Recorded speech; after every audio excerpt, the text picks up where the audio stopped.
Yeah, I mean, the concept of Aruba was probably launched in the late 80s, the first generation module. Um, but the system ICF, which is insulated concrete formwork, has been around since the early 70s, so probably a good 35 years in Europe and the States.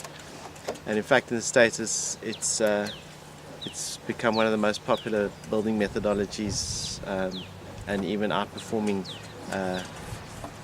their normal stick frame building or timber frame building in various states. And it's catching on in South Africa. You know, the system's been around in South Africa for 20 years, but it's now really starting to take off because of the strength that the structures offer, and also the benefits of the insulation and the acoustics performance. Costs are pretty much rand for rand the same as brick and mortar. However, your speed of construction is a lot faster to build with ICF. I mean, I'm holding the equivalent of 40 stock bricks in my hand here.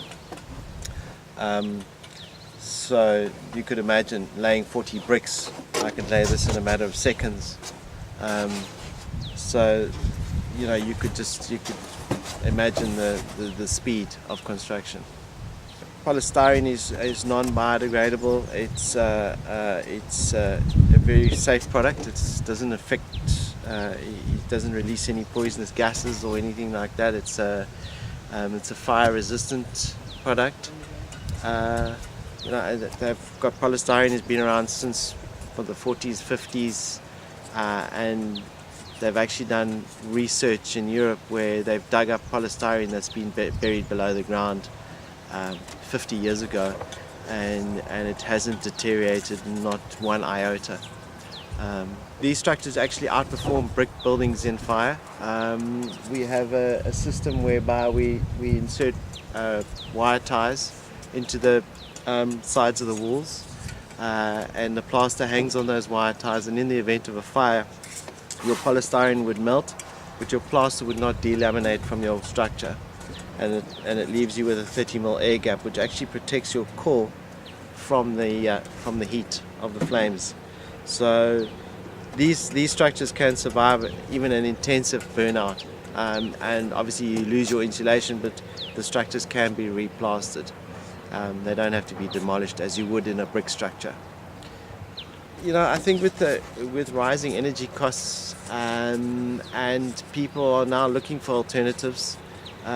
Traditionally, South Africans have been fairly conservative when it comes to building, but the younger generations are now really looking at alternatives, and they're looking at energy efficient structures, and I think it is a way of the future. You know, you really do have to bear it in mind when you're building a new home, that it is correctly insulated, and I firmly believe that in the next 10, 15, 20 years, an insulated structure will probably achieve a greater value than a normal brick or a normal uninsulated structure.